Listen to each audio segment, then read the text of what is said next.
Hi, this is Tony Ruggiero. Thanks for listening to The Tour Coach. These are the players, coaches, experts, stories, and insights from my work on the PGA Tour at my retreats or my downtown teaching center in Mobile, Alabama. My goal is to shed light and share insights from the people who I've gotten to know and meet working on the PGA Tour and teach it through my career. And I hope this helps all of us play, coach, and teach better golf. If you like what you hear, please give us a good review and take a look at our new Dew Sweepers YouTube channel or the Dew Sweeper on Instagram, where I've taken some time to share videos of help from my teachings, travels, and journeys.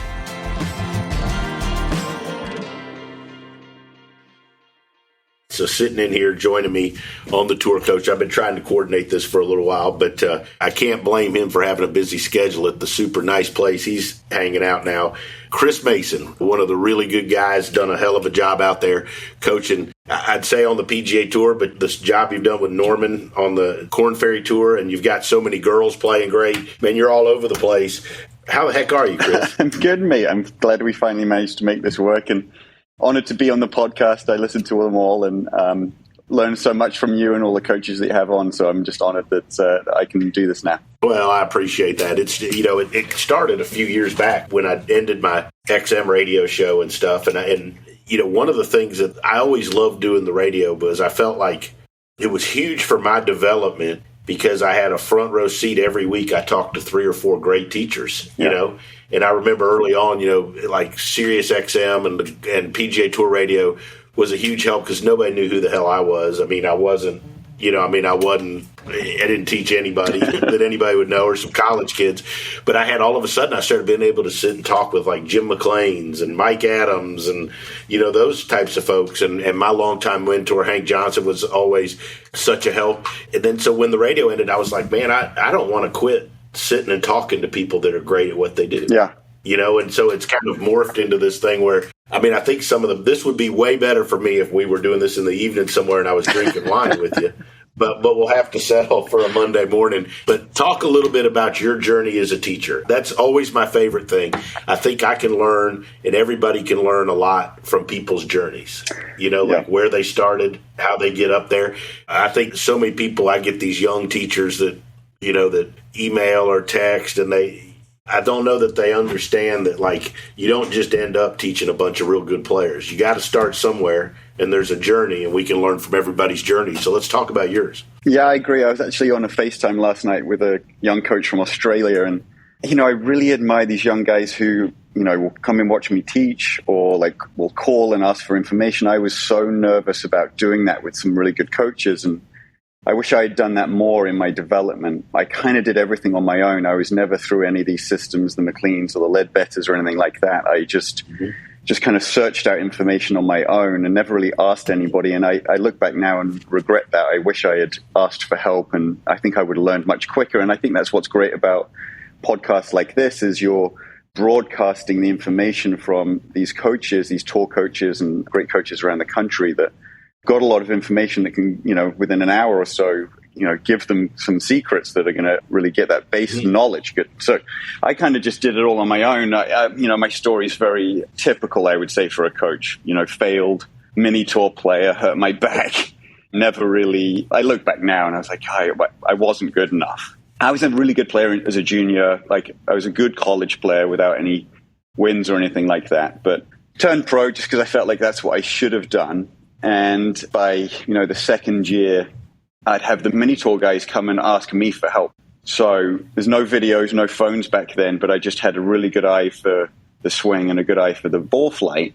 So, I'm doing 2-3 hours on the range with my mini tour people, even though I'm playing against them, and I'm playing rounds being like, man, I hope Dave and Joe and Bill, I hope they're playing really good today with the information that I gave them yesterday. And I realized quickly that I was in the wrong business. And I although I'm very, very competitive, I just really enjoyed helping people get better more than necessarily I enjoyed the grind of me trying to get better. So that's interesting. That's very much mine. I was, played at a small college, played well at that level.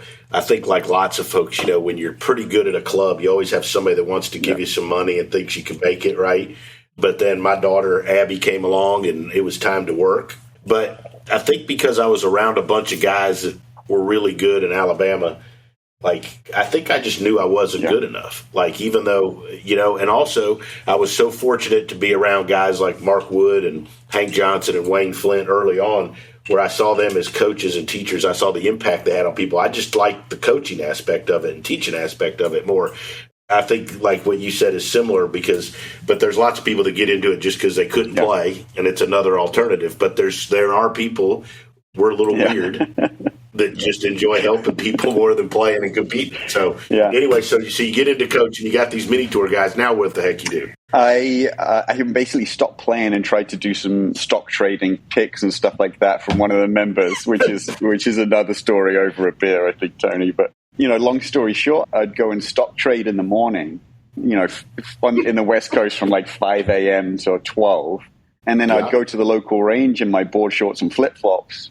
No teaching stuff at all. And I would start teaching people just off how I saw their swing, and started having a ton of success. And then the mini tour guys would tell the country club guys. And before I knew it, I'm doing 25 hours a week at the local driving range, just sitting in a chair. That's not a bad gig. No, I loved it. I'm charging $40 an hour or something like that. They've got to buy their own balls, but it's just buddies hanging out. The problem came is I was starting to do more lessons than the other guys at the local driving range, and the general manager came over and said, "Hey, are you Chris Mayson?" I said, "Yeah." He said, "You can't teach here. Like you're here a lot." I said, "Oh, is there any chance I could possibly teach her? I just love it. I don't want to give it up." And he says, "There's no room." And luck by have it, literally the next day, it was the day before my wedding, a guy from La Costa, where I originally played, he says, "Hey, I heard you got some good players. Do you want to come and start the La Costa Golf Academy?" And then that's where it all began. And it was a great place for me to kind of start my development. I was 26 or 7 at the time. A year after I got there, Jim Flick had to teach there for a year as the Kingdom was getting done. So Jim was a big proponent to my teaching, really liked how I taught, and kind of introduced me to a little bit of a different world, obviously. So I was very fortunate to be around some great coaches, and, up at TPI with Greg Rose and Dave, they've been influential, James Siekman. So, I have that saying, great players make great coaches. It's not the other way around. And I've been very fortunate to be in a place in San Diego where there's a lot of very, very good players. And I got a chance with IK Kim when I was young. She's 21 or 22 at the time. Really motivated, moving up in the world rankings. I think she was 60 in the world at the time. Was having a little hard time with her swing. I just happened to be at the right time, the right place with the right information. And she went on a tear. I think she finished in the top 5 in 5 straight majors, won twice, started to take me out there. And, then things get rolling from there. So, we've all been very fortunate, but I was saying to the chap last night, you've got to be ready for your moment. Are you armed with the information and the communication skills when you get your chance to take the opportunity? And I think I was fortunate at the time that I was, and maybe just the fix that she needed is exactly what I had, but it worked out for me. And then you just keep learning on the job, as you just keep trying to learn and keep getting better as you go. From where you started, and you started going out there, has what you teach changed much? Have you changed your thoughts on things? Is it still pretty much the same, but more refined? Kind of, I would say for mine, I always I think my stuff stayed fairly similar, but my understanding of it has gotten better. And maybe some of the things I always thought were correct, but I didn't really know. Now I've figured out maybe why they weren't. Yes. And I think a lot of that's just technology. We got the ability to measure some stuff that we didn't have a clue. We just kind of knew. But what about you? Is it changed? Is it developed? I mean, is it just refined, or what about? Yeah, I mean, I always have a saying. I'm 40 now, and I look back at that 35-year-old Chris and be like, he thought he knew everything and he knew nothing, right? And I said the same thing from 30 to 35. So these kids coming up, I'm like, yeah, you know a lot, but I promise you in 5 years you're going to look back and realize you didn't know anything. And I'm sure I'll do the same when I'm 45. So wait till you're 51. I can't imagine someone like Butch who's seen it all, and learned so many lessons. And, I think that obviously comes through experience. It comes through self-reflection, which I try and do after every day. I go back through each lesson and be like, could I have done anything differently or better that would have helped communicate that better? So I think I've always had that process in place where I'm trying to self-reflect and improve as rapidly as I possibly can. Just so, again, when the opportunity arises, I can be better than that next time. So I think one of the best lessons we can give players and teachers is to always have the idea that you don't know anything. Yeah. If you go into everything with this idea that I don't know very much, I think you find out you learn a lot more. Yeah, absolutely. And you as you and I have had conversations, it's you try and learn from the coaches out there. You try and pick players' brains, and it's tough for a coach who isn't out there on tour, who's privy to the kind of information that you and I have been lucky enough to have, because it's accelerated my learning curve. Just being around these great players and asking great coaches like what it is that they do. Now, obviously, in the information ages, there's more information out there for people, but I think I feel very, very fortunate to have learned so much from the players that I've had. Talk about some of the things you've learned from players. I can say that, I learned probably more from Lucas Glover than he learned from me in my 5 years with him. A coach and a player at that ability, Smiley Kaufman, a lot of the short game stuff, that he learned from James Seekman, so much. In fact, I tell folks all the time, the stuff I learned from the Hank Johnsons and stuff on short game was obviously great and was a great foundation for me. But most of the stuff I've kind of learned about short game has been from watching the best players in the world out on tour. Yes. Like that's to me where, like, you just kind of watch, and it isn't. I don't even know if they tell you stuff. It's just watching how they, what I'm saying. Like, and sometimes you ask them, they can't even tell you. They just do it. But you sit there, you like watch how they handle lies, and watch how they play different shots, and those things.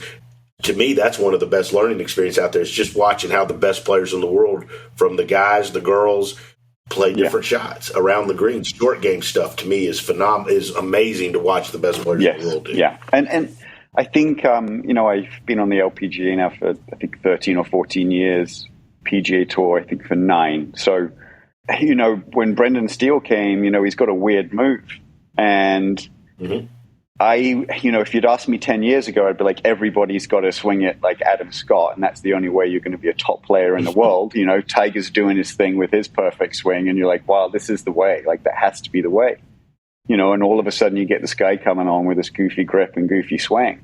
And, I realized quickly, I'm like, I better figure it out here quickly, because I'm going to get found out, because clearly this is not the only way. And over time, as you've got the top 20 or 30 players in the world right now, and there's more goofy swings than there are textbook swings now. So you better know your stuff, and you better know your matchups in order to help someone of that level.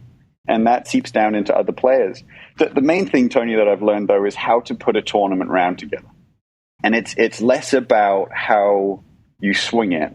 And these players are so great about producing a score over 72 holes, not just on one hole. Like, how over the course of 72 holes am I going about a round? How am I, where am I aiming on certain shots? Am I shaping different shots? How am I playing certain lies? How am I, Brendan's another good example. He's got 3 different shots off the tee. He's got his normal draw, he's got a high bomb cut, and he's got a low squeeze fade, depending on situations as to how he feels at that time, and how the wind's working or how the shape is. IK Kim was just incredible at controlling distances and amazing at wedges. All of them play within themselves, which I would say juniors and college players never do. As you go and walk the line at a PGA Tour event, and everybody stripes it. As like, it's not like you and I are standing there fixing snap hooks. Like, everybody hits it good, right? So, but then on a PGA Tour, they all hit it incredible, and they're taking the most conservative lines to pins. And then you go to a college event, they don't hit it as good, and they're trying to hit a 4-iron over a trap to a tucked right pin, and it's like, what the hell are you doing? And junior golf's a step worse. It's a step worse, right? Yeah. I love what you talked about, like with Brendan, and, hey, here's a guy who's different, right? And so for me, heck, coming up, developing, I learned to get it on plane and get people to get it on plane. And probably as TrackMan came out, it was a little more zeroed out, right? Swing it a little more left, leave the face square. So then, then along comes like somebody like Lucas who wants to hit a big draw, right? So it was great for me because I had to step out of my box and really think, right? Like, okay, how the hell do I do this, right? And how do I make it fit with the stuff I've always thought? So when you got somebody like Brendan, what was the process for you? How did you figure out how to do it and not screw it up? Because I always think that one of the best marks of a great teacher is that maybe you haven't made every tour player that's come to you great, but you haven't ruined it. Yeah, that's right. Yeah. Right? But there are people, and I mean, this isn't the podcast, but there's people that have had success, but have also made some people way worse. Yeah. Right? So how do you, I mean, like, to me, that's always my fear. Like, okay, how do I at least not make this guy worse? Yeah. So where did you start and how did you do this? Because you've made him way beeder. How did you go through And Rick Smith's on our team. You know Rick well. Rick's just an incredible human being and an amazing coach. And him and I, I spend a lot more time with Brendan than he does, but like we're all on the same team and learning from each other the whole time. So, I've learned so much from Rick, and I recommend any coaches to go and spend some time with Rick because he's incredible. Rick's brilliant. But basically, when I'm looking at what Brendan does, I'm trying to pick out the similarities between everybody on tour. So I basically this is probably 8-9 years ago. I'm like, okay, if a guy's got a strong grip versus a weak grip, if they're a high arm player like a Dustin Johnson or low arm like a Kuchar, if the face is shut or face is open, what are the similarities between all of these players? There's got to be some things in common that make them really great ball strikers. And the only thing that I could see as a similarity was that basically from hip high, I don't know what P it is, I'm not a P teacher, but P6 or something, basically from hip high to hip high through, they've all, for the most part, got the club face square on the arc. You've got some body rotators and you've got some arm flippers. I would say when I was doing a lot of video study, I would go to Torrey and video every player there for days and then go and study it. I would say in the early 2000s, mid-2000s, I would say it was a 70-30 split from like a hand-arm release, like a Tiger or VJ, to a body release that would be more of a Padraig Harrington. And then over time, it's become more of a body release. Now I would say it's probably flipped. It's probably 70-30. 70% body releases where the face is square. Hovland's a really great example versus, I would say an arm rotator. Someone like John Rahm would be a good example. Obviously, he's got a very weak grip, flexes the left wrist, and then releases it pretty hard. So through all the studying I could do, again, it was all on my own, just trying to figure out through common sense. I'm like, that's the only similarity that I could figure out. So that's really helped my teaching tremendously because I'm just trying to find the matchups to help that happen more consistently, and at the end of the day, Tony, I'm teaching some amateurs now here at National, which is different for me. But at the end of the day, we're solving for three things for the most part. Someone slices it too much, someone hooks it too much, or they don't make good contact. And, the fact of the matter is it's whether you're the best player in the world or a beginner, you're fixing for those three things. So as a teacher, you better have a lot of tools in your box to fix those three. And then as the level becomes better, you need to be more refined. You need to be more measured. You need to be very careful about what it is that you do before you start changing stuff. But again, you're only trying to help that person change one of those three things for the most part. I'm generalizing, as you know, but for the most part. Well, I mean, I think I always tell folks, when I teach lots of juniors, one of the things I want to talk to you about, because I know you teach lots of good young players. That's my passion. I think that's one of the great things that we could do. And I still love teaching, people of all skill levels. And they'll always say, they'll call you or I've been recommended. I want to come see you. But, it's going to be different for you because I'm not a tour player, right? And I'm like, well, I'm really still trying to get you to do the same basic concepts. Now, you may not be able to do it as fast or as precise and as much of the time. But we're still kind of trying to get you to do as close to that shit as we can. Exactly. Right? And, so I've always just tried to teach people the same, obviously different levels and abilities. But, I don't pull out different information, for just because the guy's a 15. No. We're all trying to move in the same direction, right? So I've got to say, the players that I've worked with, I've been very fortunate the last 7 or 8 years in order to the only players I've been seeing, you had to be over the age of 12 and must have shot in the 60s in a tournament. So I've been very, very narrow with who it is that I wanted to spend time with, because, I'm very competitive and I love working with that type of player. I want them to win. I want them to be great. So that's kind of where I've narrowed it. But when teachers come and watch me, I say to them, like, my job's very easy because within 3 swings, the person I'm working with can do what it is that I want them to do.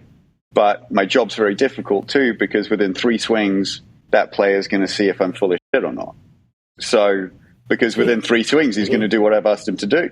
So, at that level, we have to be right for the most part. Now, are we 100%?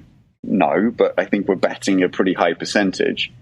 What's different as you move more down into the amateurs is, I think for the most part, I know what I'm doing, but now working with some more amateurs this summer, you need a bigger toolbox to communicate and help them feel the differences. So that's where that job becomes more difficult. It's not that you necessarily, you have to be right, but you need a bigger toolbox for the communication. It's more difficult to work with someone who doesn't have great hand-eye, who isn't athletic, who isn't practicing 6 times a week. So that job, it has its own challenges and difficulties too. Especially like with the amateur and even the younger junior coming up. I mean, they physically aren't able to do some of the things that a tour player that's in front of you can do, right? That's why I think you mentioned the folks, at TPI, right? I mean, that's why I think it's become a big part. That's been some of my biggest later influences on my teaching after the early stuff was, heck, I had no clue why people's bodies could or couldn't do. I mean, I knew I was a little fat. I just thought everybody could move from here or whatever, right? But everybody's different. So talk about junior golf. I mean, you got a lot of great juniors. You folks that work with you, I've followed you. What are your thoughts on, developing young players? Yeah, I mean, again, I look back now and I've been very, very fortunate. Like, obviously being in San Diego, it's the mecca for junior golf. People have money there. There's more tournaments there than anywhere else in the world, including Junior World, as there just was there this last week. We've got the 4 manufacturers there, have their headquarters there. You've got TPI there, and so many great trainers. So a lot of the players, when they come to me, they already have a club deal, so they're getting fit properly at the headquarters. They've already got a trainer, and if I ever need any help, I can call up Greg Rose and say, hey, can you take a look at this place? So I've got massive resources at my disposal, which I'm extremely grateful for. But in terms of the junior development, it's very interesting. I'm getting off topic here, Tony, but I'd love your opinion on it. But it's very interesting what Bryson's doing right now, because if what he does works, which is getting stronger, a little bit bigger, hitting it absolutely crazy miles, if he starts winning and dominating a lot with doing what he's doing, that is probably going to change how I teach my juniors. Now, at the moment, it's always the long game. The long-term vision for me. It's, can I give them the fundamentals and the skills to get as far as they possibly want in this game and hopefully achieve their dreams, whatever those dreams are. Now, that's, for me, is a repeatable swing. It's the short game skills. It's being a great putter inside 10 feet. It's hitting it really far. Can they shape the shots? Can they flag them down? Can they change the numbers?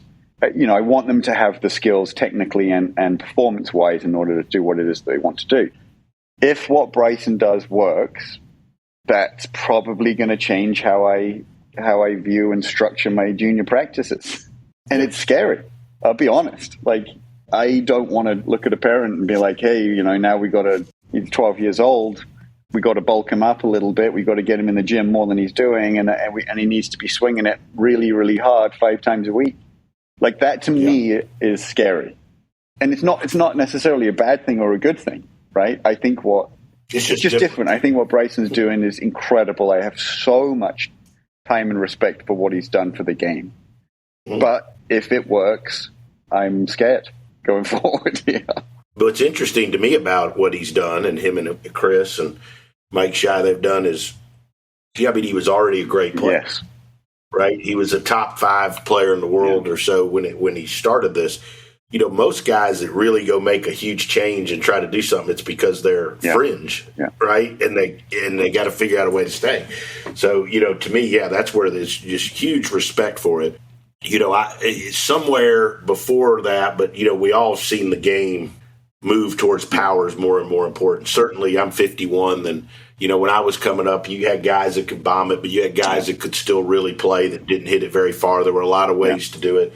I don't know that those guys that can't get I don't know that if you're 14 now and you're not going to be able to hit it anywhere, that there's going to be much of a place for you as a player in 15 I completely years agree. or 10 years. Tony. Yeah. And so I've tried to, through some of the stuff I do with Colby Touye or Morgan Hale that works with me on the fitness side, introduce that aspect to juniors way earlier than I ever would have used to. Yeah. Right. And I love what you said about giving them something repeatable. So I try to develop their pivots as early as I can, and then let somebody like Colby or Morgan give them the information to be able to do it faster and stronger and better as they grow. So I certainly the wave of length that's come along, like with Bryson, has made me introduce it at an earlier age than I ever would have. And I think like we're doing that, not just me and you, but a lot of people. Like when I was coming up, we never brought fitness in at this level to juniors that were 13 before, right? So but it's going to be interesting to see how we keep, because it's crazy how far it is crazy. And let me backtrack a little bit. Like the length part is still a priority. Like I'm still saying, you guys, you got to hit it hard. Sure. I'm not saying. I suppose the scary part is, do I like the whole bulking up and getting in the gym so early, like putting that kind of stress on their body so early. That's what scares me. But hitting the ball far, to your point, is a non-negotiable now. If you want to play good, it's a non-negotiable. You have to. So, I was talking to Foles about this year, and he was like, hey, I think, it's going to be shorter careers coming up. Guys will get out, they're absolutely smashing it. They'll have a career from 23 to 28 and hopefully make a ton of money. Then their body's probably going to break down, and that'll be that, like an NFL career. And it's very, very interesting. Which is, I think, why some of the ones that are going to live, right? Whether people agree in this, like that's the reason to go try to make that guaranteed money. Because if you're going to go at it that hard, I think in general the players aren't staying as healthy as long now as they used to. I think you see more guys having to have procedures and different things and sitting out than there used to be. And that, I don't have a scientific study, but from just watching the tour, you can tell that they get hurt earlier. And so I think you're spot on about like an NFL player. Guy goes to the NFL and he plays 5-6 years. He's had 6 years as a running back. He's had a hell of a career. Yeah, I've got 2 guys now, Piercy and Steele. Scotty's is 14 years on tour, and Brendan's 12, I think. That's really long careers. But what's happening now is you hit 40 and you've got wife and kids, and you've got these 20-somethings who are young and motivated and hitting it far and in shape and getting in the gym. And whether you're getting injured or not, like eventually you're going to get phased out because you couldn't possibly keep that kind of work ethic up. So there's just so many, the standard is so much higher than it was 5-10 years ago that you have to be so incredible to make a career out there now.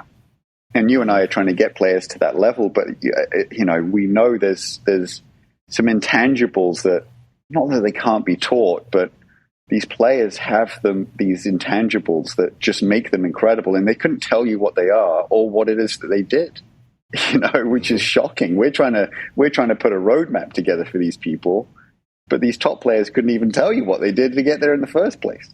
I agree with what you said about there's something about them.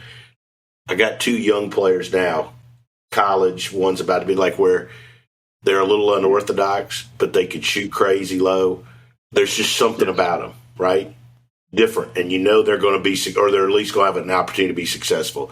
And, I remember early on when he was teaching Bobby Wyatt when he was in high school. And there was just something about him. I knew that he was going to be better than most people. And the same with Robbie Shelton. Like there's just something, and that isn't like necessarily a swing of the golf club thing. It's just, you just know, right? I've got 3 kids now. Norman Jong, obviously, I've been working with this year. Phenomenal player before me. I'm just glad I've helped him kind of out of his quagmire a little bit. Devin Bling was a runner-up in the U.S. Amateur, and Ricky Castillo, and number one amateur in the world. And all of them, they all swing it differently. They've all got that it factor. Like, they all hit it far, and they have magic in their hands and are able to do stuff with the golf ball consistently that a lot of people aren't able to, and I tell this story a lot, but Ricky came to me as a 12-year-old. I'm giving his brother a lesson, and he's chipping around on the chipping green right next to my range. And he's got a lob wedge, and he's like banking it off the tree and flopping it over branches and like trying to hit the tree and hook it off the tree and slice it around it from like 4 yards. And I'm looking at this kid, and he's spinning it like I've never seen anyone spin it. And I'm like, that's different. Just to have the mind to even want to contemplate trying stuff like that.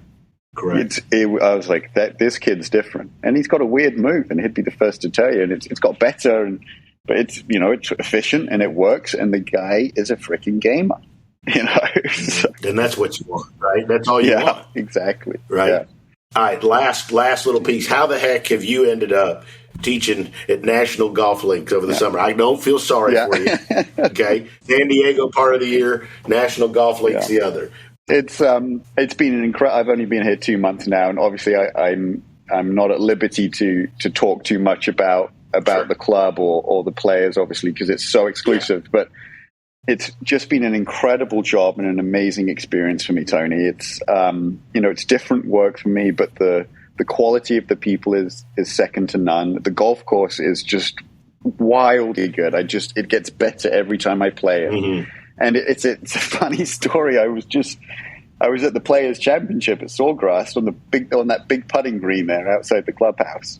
And I overheard Rick Smith and Todd Anderson talking about a job. And only as a joke, I said, "What job is that?" And they said, "Nationals looking for director of instruction." And Steely's like, "Oh my God, you should go for this job." And I'm like, what do I want to do teaching at a country club? I love my job. Yeah. I'm happy. And he said, "Go for it. I think it would change your life." So I called my wife that afternoon and said, "Hey, there's a job in the Hamptons going. What do you think?" She said, "Go for it. It'd be a good adventure if you get it." And that night I was on the call with a board member. He knew everything about me, looked everything up. And he's like, "What do we need to get you here?" And I told him, and he says, "Well, let's try and make it happen." The next day I'm on a Zoom meeting with the board. The next day I'm on a Zoom meeting with the president. And I thought I'd got the job. And they said, "Oh, congratulations, you're part of the Final Four. We're going to fly you to Jupiter to do an in-person lesson." Yeah, I know. Isn't that funny? So, so I flew to Jupiter, did a lesson with the president and the chairman. And I think they had 150 people apply for the job, really good candidates. Came down to me and 3 other guys. And fortunately, I got the job. And this is arrogant. I think it's turned out to be the best job in golf, to be honest. It's 3.5 months. They've treated me so well, which is not what I've kind of received in California. And, it makes me want to do an incredible job for them. I'm playing more golf than I've done before and working hard, but, the wife and kids are having fun and really enjoying my time here. So I've got another 2 months, I think, but it's been good. Yeah. Awesome. Yeah. Chris, thanks for sharing all the info and taking the time to sit down with me. I enjoyed. I learned this little session as well. Hopefully we'll see each other out there soon. Maybe we can go ahead and grab that beer or glass of wine. Sounds amazing. Thanks so much for sitting in, buddy. Thanks for listening to this edition of the Tour Coach. I want to take a minute and thank Cordy Walker and Golf Science Lab, as well as my sponsors Srixon, Buick, Bushnell, and Vineyard Vines for helping make all of this possible and helping me share my insights with you. If you like what you've heard, why don't you check out more on the Dew Sweepers channel on YouTube, as well as the Dew Sweeper on Instagram, or go to dewsweepersgolf.com to find out more about my teaching, my travels, and where you can find out more about me.